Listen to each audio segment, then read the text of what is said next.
Maar ze zeiden dat het sowieso, dat ik niks had kunnen doen.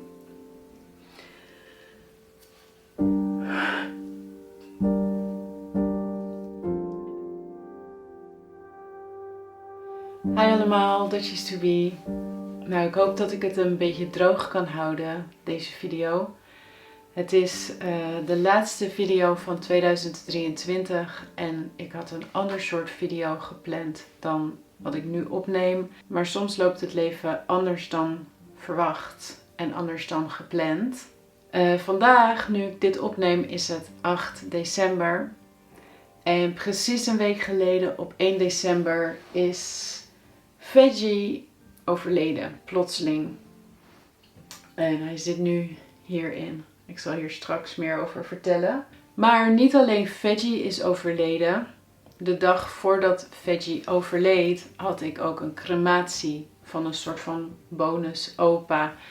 En hij heette Alexander. Dus vorige week was een beetje een zware week voor mij. En nu is het nog steeds een zware tijd voor mij. Maar toch wil ik deze video nu opnemen. Want ik dacht om Alexander en Veggie allebei te eren. En als een soort ode naar hen wil ik een video opnemen in het thema van sterfelijkheid. Doodgaan, sterven, overlijden, de dood. Misschien is dit niet het meest vrolijke thema, maar de dood hoort wel bij het leven. En in mijn ogen maakt de dood het leven ook meer waardevol. Ik vond het dus mooi om nu een keer een video daaraan te wijden. Met belangrijke woorden, met een beetje tradities hier in het Westen rondom de dood. En vandaar dat ik nu dus toch heb besloten om deze video voor jullie op te nemen. Ja, ik zal jullie straks kort iets vertellen over de uitvaart van vorige week op donderdag van Alexander. En daarbij ook dus jullie wat woorden leren rondom een uitvaart of een begrafenis of rondom de dood. En daarna zal ik nog vertellen over Veggie, want de meeste van jullie zullen Veggie kennen. Omdat hij samen met Nala vaak toch wel in mijn video's heeft gezeten. En Veggie was gewoon een heel belangrijk onderdeel van mijn leven. Dus ik vind het fijn voor mijn verwerking om die herinneringen weer op te halen. En die met jullie te kunnen delen. Net zoals je normaal op een uitvaart of begrafenis.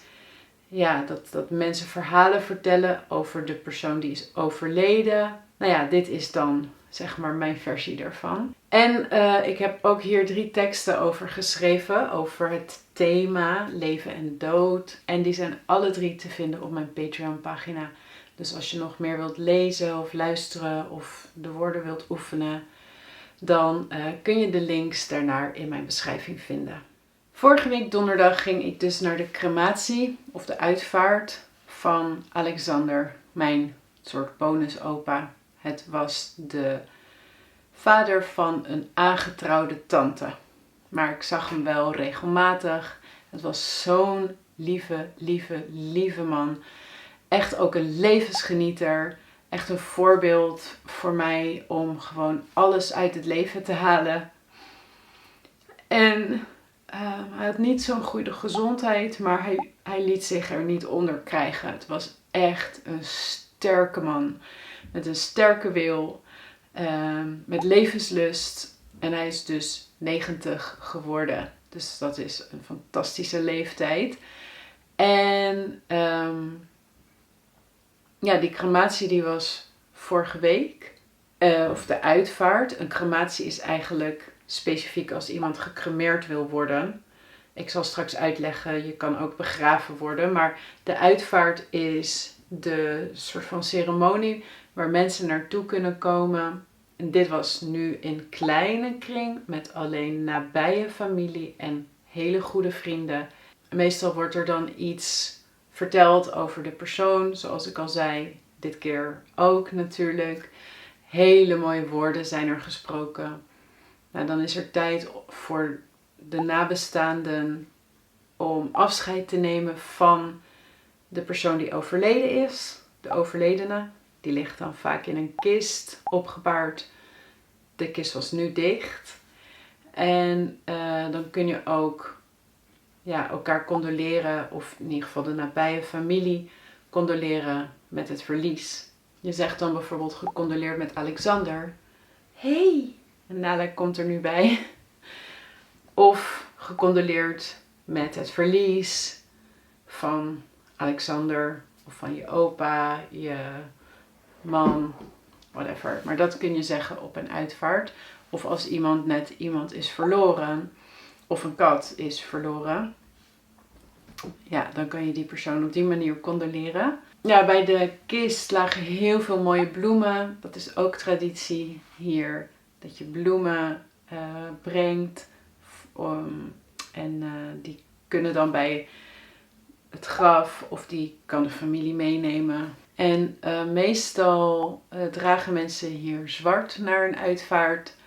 En is er, nadat er de mooie woorden zijn gesproken, nog koffie of thee en cake. Nou, Alexander was een echte levensgenieter en iedereen in mijn familie houdt heel erg van lekker eten en zo. Dus er was niet alleen koffie en cake, maar er waren ook gewoon echt heel veel andere hapjes.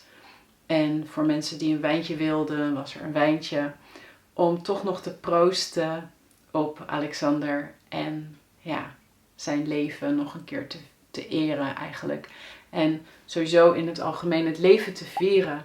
Want dat zei ik al in het begin.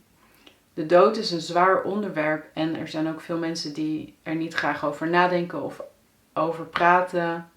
Of ze zijn bang voor de dood. Wat ik allemaal begrijp. Maar het maakt ook het leven nog meer waard. En het maakt ook dat ik zelf dus meer respect nog voel eigenlijk voor het leven. Want ja, het is eindig. We zijn sterfelijk. Sterfelijk komt van sterven. En we zijn niet onsterfelijk. Nee, dus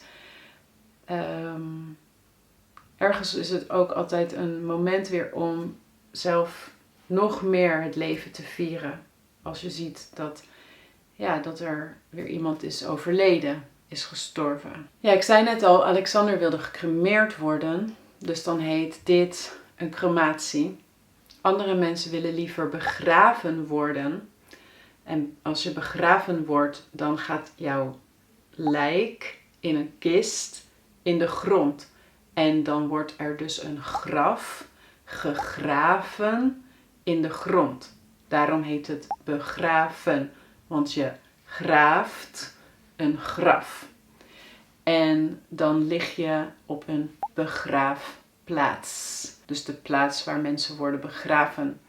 En heel vroeger was dat eigenlijk altijd rondom of onder de kerken. Dus een ander woord voor begraafplaats is kerkhof. Maar dat komt dus van vroeger, want tegenwoordig worden mensen niet meer naast of onder een kerk begraven, maar op een begraafplaats. Maar synoniem is dus kerkhof. Ja, en ik heb ook veggie laten cremeren. En die is dus de ochtend na de crematie overleden. En hij was pas 11 of 12. Ik weet het niet precies, want ik heb veggie ooit 7,5 jaar geleden overgenomen of geadopteerd van iemand anders via Marktplaats. En dat is wel een grappig verhaal, want ik wilde heel graag een kat. En ik zag op Marktplaats wat advertenties en één was van Veggie, die heette toen anders, maar ik ben zijn naam vergeten. Zijn eigen eerste naam. En toen zag ik dat het heel dicht in de buurt was. Echt 5 minuten lopen van mijn huis. Dus ik ging naar dat meisje toe. En dat meisje kwam uit Polen. En ze sprak heel slecht Nederlands. En ze sprak ook geen Engels. Maar ze moest van haar kat af. En zij deed de deur open en Veggie lag in haar slaapkamer op haar bed te slapen. En hij keek op en hij liep meteen naar mij toe. Hij begroette mij meteen. Dus ik voelde direct van, ja, dit is een goede match. Ik had al 2 andere katten eerder gezien en dat voelde niet echt als een match. Maar met Veggie wel, direct. Dus ik voelde direct, ja, ik moet hem meenemen. En ik had alleen nog helemaal geen kattenspullen, helemaal niks. En ik had dus ook geen bench. of hoe noem je dat? Een reismand of zo. Dus wat hebben we gedaan? We hebben Veggie in een oude wasmand gezet. Van dat meisje. We hebben hem in die wasmand gedaan. En in de wasmand heb ik hem over straat naar mijn huis meegenomen. En toen ben ik direct naar de dierenwinkel gegaan. En heb ik een kattenbak gekocht. En kattenvoer. En alle benodigdheden. Maar haar Nederlands was slecht. En ik weet niet of ze nou zei of die 4 was of 5. Of ze wist het zelf ook niet. En Veggie blijkt uit Polen te komen. Want later ging ik naar de dierenarts met hem. En hij had een chip. En die had een Poolse code. Dus Veggie kwam eigenlijk ook uit een ander land. Net als de meeste van jullie. Hij was ook een Dutchie to be. Hij sprak Pools. En nou ja, hij was eigenlijk gewoon gezond. Ik ging elk jaar met hem naar de dierenarts voor controle. En ze hoorden wel vaak een klein ruisje. Ik heb toen een echo een keer laten maken van zijn hart. Want het ruisje zat bij zijn hart. En ze zeiden, ja, we kunnen er niks mee. Het is heel klein. Dus ook niet genoeg voor medicatie of zo. Dus ja, eigenlijk, hij was niet oud. Hij was gewoon gezond. Maar blijkbaar toch was dat met zijn hart uiteindelijk fataal. Want op vrijdagochtend werd ik wakker. En het gekke was, ik werd wakker en ik dacht, hé, waar is Veggie? Leeft hij nog? Dat ging heel snel door mijn hoofd. En toen ging ik hem zoeken en natuurlijk leefde hij. Hij was heel blij om mij te zien. En ik gaf hem wat eten en nala eten. En na 1,5 uur, hij zat gewoon lekker op een van zijn favoriete plekjes. Maar opeens springt hij daarvan af. Of hij sprong daarvan af. En hij begon heel hard te miauwen. En hij was een soort van verlamd. Aan zijn achterpoten leek. Dus ik heb direct de dierenarts gebeld. En ik zei, ja, hij is heel hard aan het miauwen. Volgens mij heeft hij heel erg pijn. En hij beweegt bijna niet. En hij lag zo te hijgen als een hondje. Dus ze zeiden, kom maar meteen. Dus ik had hem in zijn kattenbackpack gestopt. En het had die nacht gevroren. Ik wilde naar de dierenarts fietsen. Ik heb geen auto. Maar ik kreeg mijn fiets niet van het slot. Want het slot was vastgevroren. En dat gebeurt nooit. Ik kreeg het gewoon niet los. Dus ik raakte helemaal in paniek. Ik was aan het vloeken. Want Veggie was hij had spasmes in de backpack. Toen ben ik keihard gaan lopen en rennen naar de dierenarts. Maar daar overleed hij vrij snel op de tafel. Omdat hij dus blijkbaar een soort hartinfarct had. Of een trombose. En het was al te laat. Maar ze zeiden dat het sowieso... dat ik niks had kunnen doen.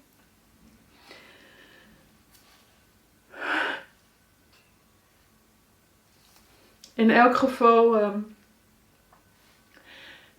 dat laatste half uur van zijn leven was niet fijn. Het was echt verschrikkelijk om hem zo te zien. Maar die 11, 12 jaar van zijn leven heeft hij een mooi leven gehad. In elk geval bij mij 7,5 jaar heeft hij een heel mooi leven gehad. Ja, en geen pijn geleden. Ik heb alleen niet echt afscheid kunnen nemen. En dat vind ik zwaar. Nog steeds. Maar ja, ik geloof dat zijn ziel hier nog is. Ik zal daar straks iets meer over vertellen. in elk geval, ja, ik vind het moeilijk dat ik geen afscheid heb kunnen nemen. En het verdriet is echt heel groot. Voor mij was Veggie meer dan alleen een huisdier. Nala trouwens ook. Meer dan alleen een kat. Ik hield zoveel van hem. En hij zat altijd bij me. Op mijn schoot of naast me. Of als ik aan het werken was naast me op het bureau. Ging hij tussen mijn armen lopen. Of als ik yoga ging doen of mediteren. Ging hij ook op me zitten en op me liggen. Dus hij zat altijd bij me. Elke dag. Hij gaf me zoveel liefde. Onvoorwaardelijke liefde. En hij was er, ja, gedurende zoveel zware tijden. Ik heb gewoon heel veel liefde van hem ontvangen. En heel veel troost. En ik heb hem ook heel veel liefde kunnen geven. Dus we hadden echt een band. En het voelde als mijn kindje. En als ik op vakantie ging bijvoorbeeld, had ik soms echt heimwee naar hem. En dan miste ik hem zo erg. Soms. En Nala soms ook. Ja. En mensen mis ik eigenlijk niet zo snel. Dus ik had gewoon een heel dikke band met hem. En ik heb nog steeds een heel dikke band met Nala. Ja, dus er is gewoon veel verdriet. En ik moet gewoon rouwen. Ja, en hij was ook Nala's vriendje, broertje, weet ik niet, grote broer. Ja, want Nala heb ik al 4 jaar, sinds dat ze kitten is. En zij is dus opgegroeid met hem.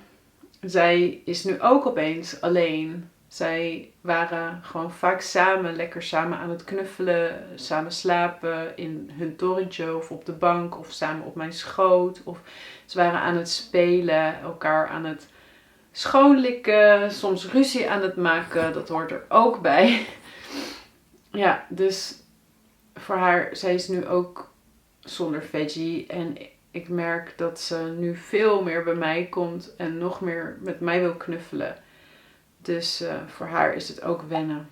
Ja, en natuurlijk zaten Veggie en Nala ook in veel van mijn YouTube video's. En heel toevallig ook in mijn laatste die ik... vandaag ga ik een video uploaden over een paar uur. Waar die in zit over beide en allebei. En die had ik opgenomen voordat hij stierf. Maar die wordt dus gepubliceerd nadat hij stierf. En toevallig de allereerste video op mijn YouTube kanaal begint ook met Veggie. Namelijk dit. Meet Veggie. Hij vraagt zich eigenlijk al een tijd af wat nou het verschil is tussen lekker en leuk. Ja, dus hij zat in de allereerste video en in de allerlaatste. En voordat hij stierf dan, de laatste die ik nog heb opgenomen, daar zat hij ook in. Dus de cirkel is een soort van rond. En het gekke is, ik heb dus Veggie laten cremeren en zijn as zit hierin. En op de dag dat ik zijn as mocht ophalen, op dinsdag, afgelopen dinsdag, kreeg ik mijn YouTube play button silver thuisgestuurd. Die is nog ingepakt. Die ga ik later uitpakken, nu nog niet. Maar op dezelfde dag kreeg ik deze en deze. En ook toevallig die dag dat ik hem ging ophalen, ging ik met de bus naar het industrieterrein waar het crematorium zit. En bij de bushalte vlakbij het crematorium waar ik eruit moest, was een restaurant genaamd Vegisaurus. Nooit van gehoord. En ik ging daarna door bij de coworking space mijn spullen ophalen, want daar werk ik nu niet meer. En toen zag ik dit boekje. Dat lag daar van mij. Time spent with cats is never wasted. No, it isn't. Time spent with cats is never wasted. Dus ja, een soort van tekens, denk ik. Ik geloof erin. Andere mensen niet. Ik wel. Dus ja, ik heb nog geen echte urn gekocht. Ik weet ook nog niet zeker of ik hem ga uitstrooien. Of dat ik het thuis hou. Of dat ik een gedeelte uitstrooi en een gedeelte thuis hou. Ik heb in elk geval een altaartje gemaakt met zijn foto, met bloemetjes, met kaarsjes, met een engeltje, met een mooie steen die ik speciaal voor hem heb gekocht. Dit is om hem te herdenken, om een kaarsje aan te steken. En ja, ik denk zelf dat Veggie nu zijn ziel, zijn geest. Ik geloof dat als wij doodgaan of dieren doodgaan, dat de ziel of de geest verder gaat. En dat Veggie nu in het hiernamaals is. Hiernamaals, het leven hierna. Maal, dat betekent keer eigenlijk. De keer hierna. Dus ik geloof dat hij en ook Alexander en iedereen die overlijdt verder gaat. Ik weet niet of er reïncarnatie is, misschien wel. Misschien gebeurt er iets anders met je ziel. Ga je sowieso naar een ander niveau. Ik weet dat niet iedereen daarin gelooft. Sommige mensen geloven wel in de hemel of in de hel. Anderen in karma, in reïncarnatie. Er zijn ook mensen die geloven dat er gewoon niks is. En dat kan ook. Ik bedoel, ik heb geen idee. Het is wat ik geloof. Het is niet wat ik weet. Het is wat ik geloof en voel. Eén ding weet ik wel zeker. Sowieso blijven onze dierbaren die sterven bestaan hier in ons hart. Zolang wij ze herinneren en meedragen in ons hart, leven zij voort daar. Dus Veggie zit hier, Alexander zit hier. En Veggie zit ook in de harten van heel veel andere mensen, want hij was echt een knuffelkat. Hij wilde ook gewoon altijd met andere mensen graag knuffelen. Dus hij zit in de harten van anderen, hij zit in mijn hart, hij zit in Nala's hart. Misschien zit hij wel in het hart van sommigen van jullie, want hij leeft ook voort op YouTube. Ja, dus dat vind ik heel fijn en mooi om dat te bedenken. En om die herinneringen te koesteren, ook zelf. Nou, lieve Dutchies to be, dit was een beetje een verdrietige video. Ik heb het redelijk droog weten te houden. Ik moet nog steeds veel huilen. Verdriet hoort erbij. Dit is sowieso een vrij pittige tijd al. Een paar maanden in mijn leven. Ik heb natuurlijk ook die video gemaakt over mijn gezondheid. En ik stel me dus kwetsbaar op. Ook nu weer met deze video waarin ik gewoon heel emotioneel ben. Maar dat is ook een kant van mij. Dus, maar goed, in het nieuwe jaar ga ik weer allerlei andere filmpjes uploaden en maken. Ook weer met heel veel glimlachen. Ook weer over grammatica, over woorden, over zinnen, over het Nederlands, over persoonlijke ontwikkeling.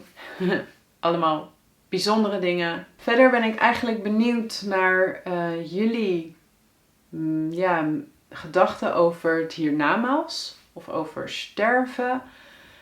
Geloof je in het hiernamaals? Geloof je in een hemel of in reïncarnatie? Of dat er niks is? Of hoe ga jij om met als je iemand verliest? Een dierbare, dus dat kan een familielid, een vriend of een huisdier zijn. Ik ben heel erg benieuwd naar jullie ervaringen en jullie gedachten. En nogmaals, op mijn Patreon pagina staan dus 3 teksten op 3 verschillende niveaus trouwens. Over ook dit thema. Dus mocht je nog meer willen oefenen met lezen, met luisteren of met de woorden, check dan de 3 links in de beschrijving. Verder, ja, het is bijna kerst en oud en nieuw. Dus ik wens jullie hele mooie feestdagen. Geniet ervan. Geniet van het leven, zou ik zeggen. Geniet er echt van. Als je trouwens meer vocabulaire wilt leren over kerst en oud en nieuw, kijk dan een van deze 2 video's. Daarin kun je daar meer over leren. En ik wens jullie het allerbeste voor het nieuwe jaar alvast. Voor 2024. Dat was het. Heel veel kussen van mij en Nala. Nala was heel even hier net, maar ze ligt weer lekker in haar torentje. Dus veel kussen van ons. En natuurlijk ook nog steeds van Veggie. Een laatste pootje. Een laatste miauw. Doei!